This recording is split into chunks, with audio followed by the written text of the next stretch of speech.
clothes. So this is a doublet and hose, and you can see that this has got what I call points tied all around the waist. I'll get this one out to show you.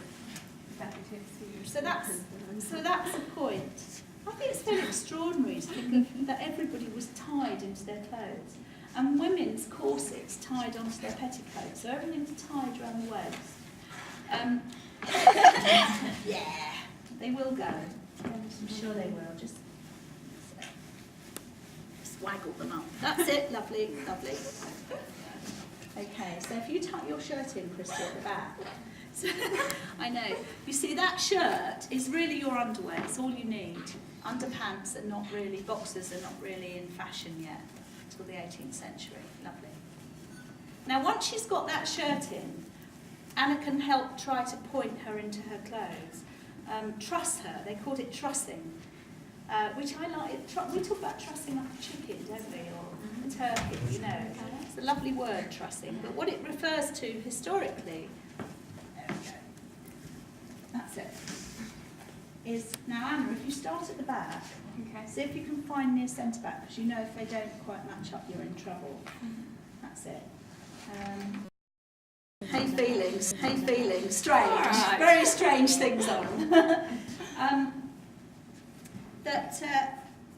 This kind of system of holding your clothes up comes, from an earlier century, and it dies out about 1630. So within Shakespeare's time, it's just everybody is tied together. And obviously, as you can see, the more kind of elaborate your clothes are, the more help you need with getting dressed. So that raises all kinds of issues about how they did quick changes and how many people they had to help them backstage. And just to kind of show you a point and tell you a story, there's a lovely bit in Twelfth Night where Maria, who's the gentlewoman to Olivia, is joking with Feste, who's a fool, jester. And he says, you stand upon 2 points. She says you stand upon 2 points. Oh, I'm going to get this wrong. I'll have to look it up. And he says, I stand upon, that's right, he says, I stand upon 2 points, meaning I'm going to make 2 points. And she says, you mean if one should break, the other will hold. If that should break, your gaskins will fall. So what she's joking about is that the minimum points you could have is 1 on each side to hold up your breeches. And that might be suitable for a working man who's digging a ditch or something like that. But that if they broke, your trousers, your breeches would fall down. So it's not a very good joke. It's a slightly cheesy costume joke. But it is an example of the fact that it's so everyday that you can make a joke about it, really. Now, the minute you're wearing all this stuff, I've got another, that's out in the shoe. The minute, of course, that you're tied in, it gives you a very upright position. It entirely defines how you move, how you sit down, how you bend to the ground, how you fall down and die, actually. It gives a very different movement to a modern one. And I think you could, it's a very interesting thing to think about at the beginning of a project, is how the clothes make the performers move. It's the effect of clothes on performers. It's a very modern way to think that if the clothes are doing something the actor doesn't want, then you change the clothes. But with all this stuff, what we've always done is say, no, if the clothes win. Because it's so difficult for us to put ourselves into a past period. We have such prejudices that everybody was like us, that I think it's very much more interesting for me to get performers to go, no, okay, so if you can't bend down in that, what are you going to do? How are you going, if you've dropped something on the floor, how are you going to pick it up? Yeah. It presents a different world, I think the director that I know these are too big, I'm sorry, I still think you have to have shoes on. The director who did that Midsummer Night's Dream, he wanted really fluid movement. That's why we wanted all the actors. We thought that nightwear it's incredibly fluid. It gives you lovely big floaty clothes. It wouldn't really be very helpful for him to say, I want everybody to be very proper. but all be wearing these floaty clothes. You know, the two things don't really go together. So I think these clothes really do, for me, conjure up the Elizabethan society, which was totally status conscious. You know, everything was about keeping your status and appear. You know. Now, wait a minute. Just before I go on about status, I'm just going to show you. Look, Hannah, this one here you do up first before you do the buttons up. Okay. Just like some waisted dresses have a belt that you do up before you do the zip up. And that's kind of all of the surviving ones have that, and it's evidence to us that have how tight they wore the clothes. Carry on, sorry. Yes, back to and you do sort of detect that in Shakespeare's stories, that status is all important. I think actually, as a rule for dressing actors, I think it's very interesting to go for status first and character second, because especially when you're doing something from the past, because people's status usually defines how they dress, and their character comes second. Doesn't mean to say we don't all have different characters, but if I look at you all here, and it's very different. It's very different today because, for example, I see pictures of George Bush, and he's kind of looking a bit, you know, not that dissimilar to him, to yourself. You see him in casual trousers. I don't see him in shorts actually, but casual trousers and t-shirt type, or these sort of tops. In other words, what he wears, and Tony Blair very much like that. They don't define them. You know, it doesn't say I'm the president of the United States. In fact, he doesn't actually have a uniform, does he? Mm-hmm. You know, a suit is just about as smart as he'll get, and yet he's the most powerful man in the world. Whereas in Elizabethan society, well, he is, I'm sorry. It's terrifying thought, but he is. Whereas in Elizabethan society, an emperor or a king is going to look like who they are. You know, there's no such thing as underdressing or pretending you're a common man. You know, the clothes absolutely proclaim the person, and it seems from all the records that everybody's dressing to the height of their status. I think that's one of the reasons that they had to spend so much money on clothing, and that it was so important that they went on stage looking like the real thing, you know, or they wouldn't be taken serious by their audience. And also that, in a way, I think clothes had a sort of transformative nature then that they don't have now, where if you, look, I'm imagining that Christie is a young boy actor, you know, being dressed up to play Viola. You know, these are very suitable clothes for Viola in her disguise as Cesario, for example, clothes of a young gentleman. And she's being, you know, helped with her clothes. And probably, you know, she's apprenticed to a master actor maybe, say Burbage, for example, Richard Burbage, and this is the fantasy now. And he's responsible for dressing the young man, making sure the young man is really well dressed to play this part. For example, Augustine Phillips, who was one of Shakespeare's close colleagues and died in 1605. When he died, he left, in his will, he left items, I leave unto Samuel Gilbourne, my late apprentice. So Samuel Gilbourne had been his apprentice actor. He leaves him 2 sets of clothes. He leaves him a white silk doublet, it's a white taffety doublet, and a pair of mouse-coloured velvet hose. And he leaves him a black taffety suit, meaning a doublet and hose, and possibly a cloak, a matching outfit. So he's got one pale coloured one and one black one, which I think is fascinating because it's quite likely he wore the coloured one. I think we're going to turn these cuffs back, they're really too long, and they are made to turn back. You know, with that young man could have played all kinds of characters. Claudio, young lovers in something like Much Ado About Nothing. He could have played Benvolio again, or, you know, all these different young men. And then, With the black suit, he could have played Hamlet, he could have played a young Venetian, because most young Venetian men over the age of 25 were supposed to wear black.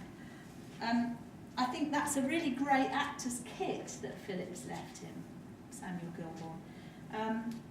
And he also left him a sword and dagger. I haven't got one here today, but you know, to play a gentleman had the right to bear arms. So every character over the rank of gentleman would have had a sword and dagger to use on stage, and without them it would have been quite difficult for young Samuel to, you know, to present himself on stage. So there's, I'm not making a very good job of this. I'm using pins for this, and that is actually that is what they did. They arranged their clothes both with ties and with pins, which again affects slightly the way that you move and behave if you know that you've got a lot of pins in your clothes. How did they clean the outer garments? Well, generally the best way, there's clean and clean, there's kind of make fresh, or there's get a stain off, isn't there? In terms of making them fresh, it works best if you air them, and that's what they did. You hang them up by a warm fire, turn them inside out to get, you know. I mean, the linen shirt does help keep them clean, really does. And wearing linens around the cuff, because you know, I'm always getting really grubby cuffs, that if you've got linen shirt and cuffs and ruff or collar on, that's going to protect all the edges of your doublets. And I've handled a lot of surviving doublets, and they generally are quite clean around the wrists, you know. So it is a practical system, but it's very difficult to clean them. I mean, obviously there's no dry cleaners. You know, there are various solutions. There's various things you can try, but on silk clothes it's much harder than it is on woolen linen. You know, this is a satin where a lot of the threads are on the surface to give the shiny effect. And the minute you applied any water to that, you ruin it. You know, you're creating stains. So there are sort of powders that you could use, that you could put on, and that might soak up a bit of grease, but it's very, very difficult. It's almost, you know, you can't really clean them, is the answer. Not properly. And they couldn't, you know, so you look after your clothes very well. I don't believe that this is a world where they're treating clothes badly. And I think it raises lots of questions about how much they use blood, how did they dress, specifically for scenes where there was going to be wet blood of some sort on stage. They would protect their clothing in various ways, there's no doubt about it. Because, you know, it's very recently in theatre history that we've had blood you can wash out of clothes. It's within living memory. Before that, you did not find wet blood being used on stage very much. I think the history of blood on stage is a really interesting, you know, exploration. What did they do instead? Did they just? I think a lot of the time they use dry blood. Like you could have, you know, you can prepare, as you know, clothing that, you know, so you open your doublet and you've got on a shirt which they've painted lots of red onto. And there's a lot of use of dry blood, and it's still, even today, quite often, you know, we'll do that on modern shows too, because wet blood is a nightmare. It's, yeah, especially on tailored clothes. Now you might think she's dressed. Oh no, not fully dressed at all. As you did, I don't remember who it was with their Cassio cloak, but you're right, young men. Now also, oh Anna, could you get the knee point? There's something going on there. What is going on there? Is that just a loose one? Now, that's right, you've changed the way you're standing, and I think you were quite right to do that. This is a really modern kind of posture, you know, square on. The Elizabethan posture, and in these clothes, if you lift up your neck, head, that's it, stand up straight, basically. And then you very often find people resting on their waists. It's very wasted, even for a man, maybe just with one. But very much, you would walk and stand with one leg taking your weight. That's it. Just think about your spine, putting all that weight onto one leg. And immediately she starts to look better in the clothes, you know, look more Elizabethan. But it's also a very practical way. If you're in a society where people stand a lot and are very concerned about what they look like. You know, they're not slumping, they're not wearing loose clothes, they're not lying around on couches so much as us. And then you can transfer the weight onto the other foot. Yeah, that's it. Can you feel it? Yeah, no, and get the other one out. It's a bit erratic.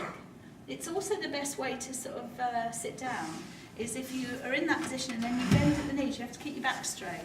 Well, that's right, you see, it feels very strange at first because she's tied in. So you can't do that. Now try it, get up, that's it. But you'll find it much easier the more you keep your feet into, is it third? Position. It's third, yeah. And bend at the knees, plie, sit, that's lovely. You see immediately, second go, up again. That's it, down again. See, that just becomes second nature very, very quickly. But it is a very different way of moving to the way you're used to, isn't it? So, but just so she's dressed a bit more to go out, the fashion for wearing a cloak on one shoulder starts in the sort of 1560s and carries on for quite a long time. You know, to be properly dressed, you'd have it around both shoulders, but obviously fashionable young men start to create a different way of dressing, simply because they're young, fashionable men. And then, would you like to put these gloves on? They will be a little bit big, but gloves, again, very important design feature in Shakespeare. They're used as tokens, they're used as, in Richard II and Henry V and other plays, they're used as a gauge, like a threat, you know, you put down a glove to challenge somebody. These are obviously rather wonderful, decorative gloves, very suitable for an Italian character, I'd say, or a young man interested in Italian fashion. Because I'm doing the Shakespeare Chat Show, I am dressing actors as William Shakespeare from Stratford, the Earl of Oxford, Francis Bacon and Mary Sidney. And I found a lot of the wardrobe accounts of the Earl of Oxford, much grander chap than this, but he was one of the first people who brought Italian fashion back to England. And he's going to be the most sort of outrageously dressed of the four candidates, if you like. By the way, Christopher Marlowe is appearing as a dead body in the drive of the garage. He's found as a dead body, anyway. So the last thing to get you to wear, oh no, she's got no collar on. I know, oh my goodness. I know. It's terrible. You've got no linen round your neck. Anna, just take the tissue out of that if you wouldn't mind. I'm sorry, we're a few minutes late, but I've nearly finished.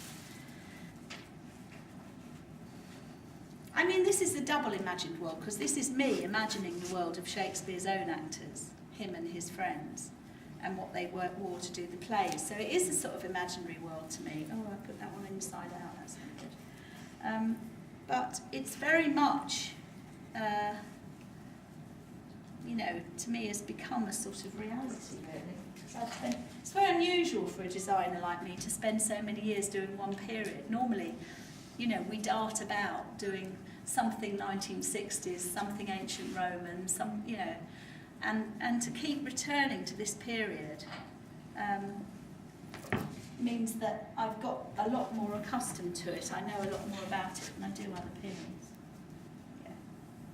Yeah. By the way, there's a man's shirt, a linen shirt in the Metropolitan Museum in New York, an Italian shirt which is embroidered in coloured silks and has metal, silver gilt lace all around it. It's beautiful.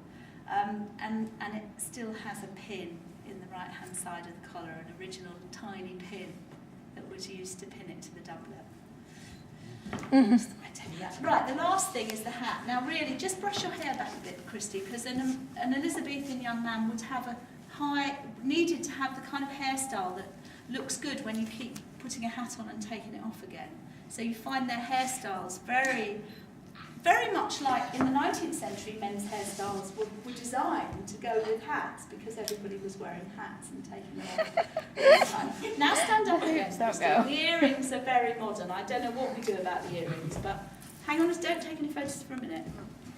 I'm going to tie this round. So there we go.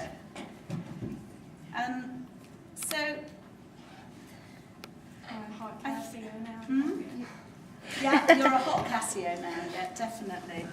Yeah, there we are. I mean, Casios, they maybe are not quite so, I don't know. I haven't decided what to do with the fellow yet. It is a little big for you, isn't it? Put Shall we that just turning. stuff the stuffing in because it doesn't look. Sorry, I'm talking to myself in. Yeah. Really? See if we can get it to sit. That's Oh, better. yeah. Just for a photo. But if not a Casio, then certainly.